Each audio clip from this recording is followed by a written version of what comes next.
Okay, here we are with the FT-101EE. Looks like we've got some CW activity here.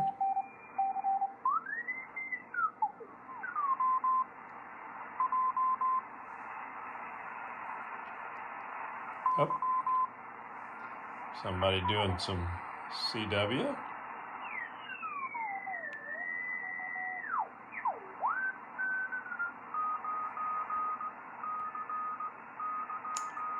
So when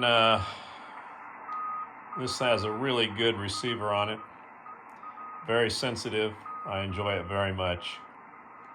We'll get on CW here in a minute, but I wanted to start by showing you a little bit about the radio itself. You're looking at the front panel, of course. There are a number of controls here. Main one, of course, with the VFO. And when I get a radio, the very first thing I do is listen to it to see how sensitive, how the S meter is reacting to CW signals or voice signals. And then we start looking at the lighting, making sure the lighting's good. So far, the lighting on this rig is in good shape. I replace all the bulbs if they need replacing. One that usually needs replacing is this one right down here. It's a little bulb right above here, and I replaced that one. So you got a nice dial pointer there. Then we go inside of the radio, and I thought I'd give you a little glimpse inside of the radio. Now you'll notice that the cabinet has some pitting. This chassis, I should say, has some pitting. This radio has been setting probably in a garage, don't know where, but it did get some corrosion. And it is not in mint condition, but the most important thing is how about the components and how about these circuit boards? I look at every one of these circuit boards and begin the process of getting the boards peaked, getting the electrolytics changed out, making sure capacitors and resistors are right. On this particular radio, I get into the, this is the, let me point here with a little pointer, excuse me. What we're looking at here are new electrolytics on the power board, power regulator board. All of these are brand new. Filter capacitors are brand new, and I put a date on them. So years from now, you can say, yeah, I remember he replaced these.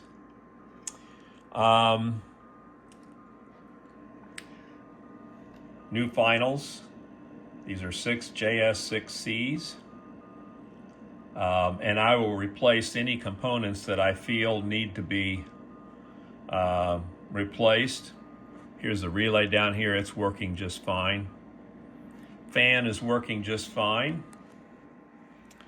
You can see behind here, there it is running nicely, keep things cool. There's your serial number on the back. Radio comes with this accessory plug. Make sure that you always have that plugged in. Here's for the key. Here's the DC supply if you ever elect to run it for DC, but I always run it on AC. Here's your antenna connection back here. And it's fused, so in case you have a problem, we try to make sure that the fuse takes the hit. Here's the third tube in the rig. This is a 12BY7A driver tube. And I've got it set up right now, receiving on CW. So let's listen a little bit.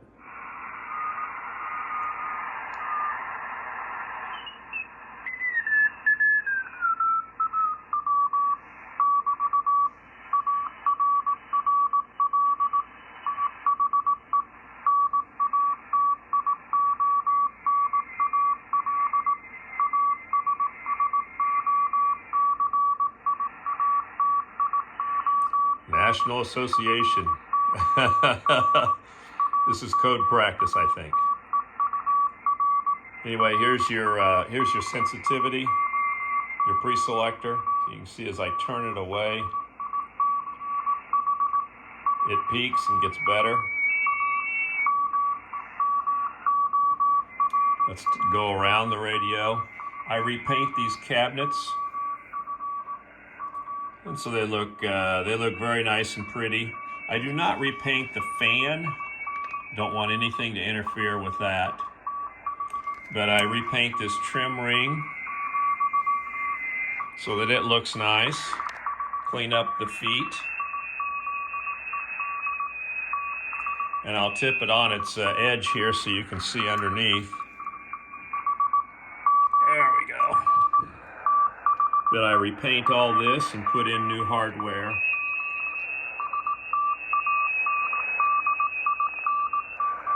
And when I ship these, I take the feet off of them and pack them inside. I disconnect all these tubes, the 3 tubes, and pack them in bubble wrap and keep them inside the cabinet here. All right. Now let's put it on a dummy load and see what it will do. I'll come over here and we'll hook up the dummy load, disconnect the regular antenna. Pardon me while I while I do this one-handed. But we'll get this thing hooked up here and get it on a dummy load.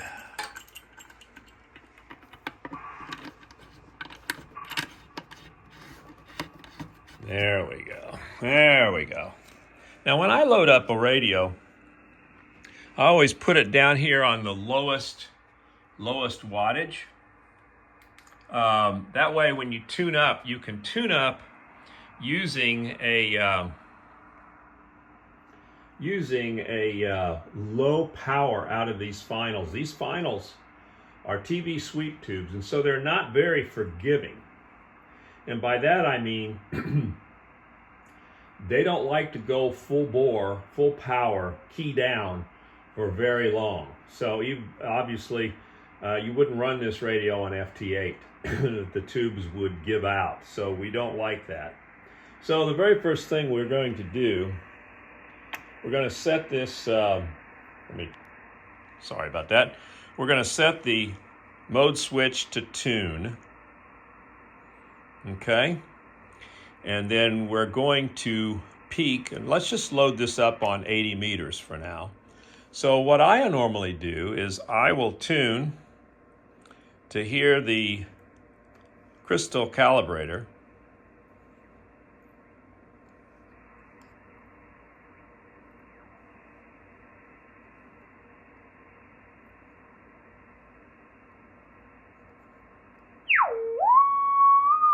There we go.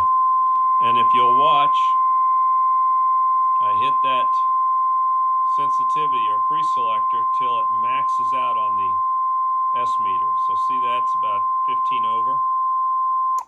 So now I've pre-tuned the radio before I've put any power to it.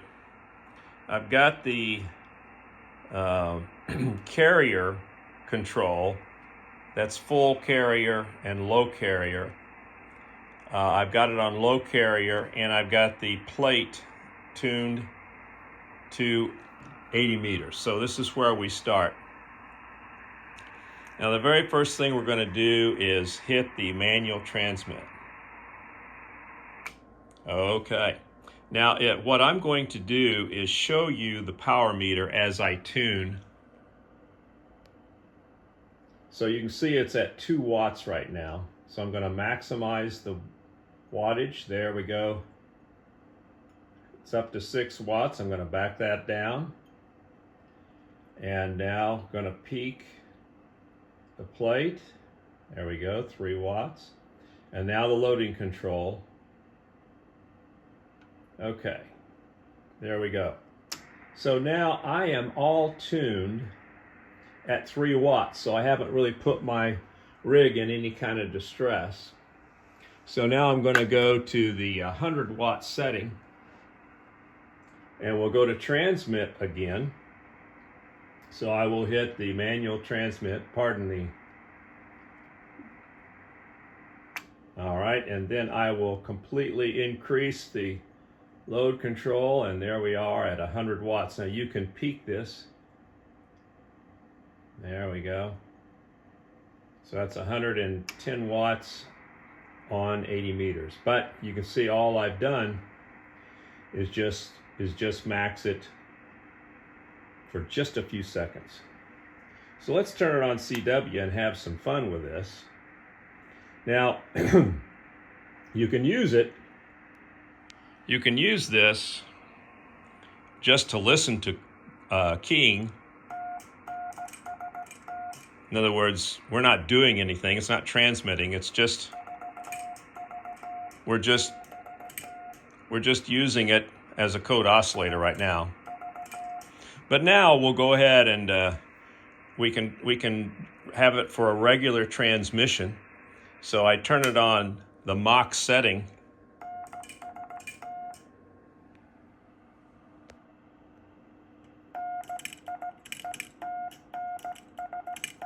There we go. Or we can go to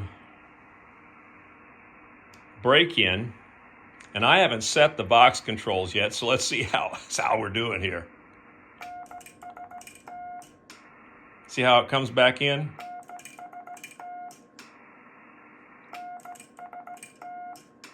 Hear that relay go? So that's how you can use it for break-in. And that's how I like to use it. It does the full power, 100 watts on 80, 40, 20, and 15, and 80 watts on 10 meters, all four settings on 10 meters. One thing I wanted to point out to you here is it has a complete, if you look down in there, it has a complete set of crystals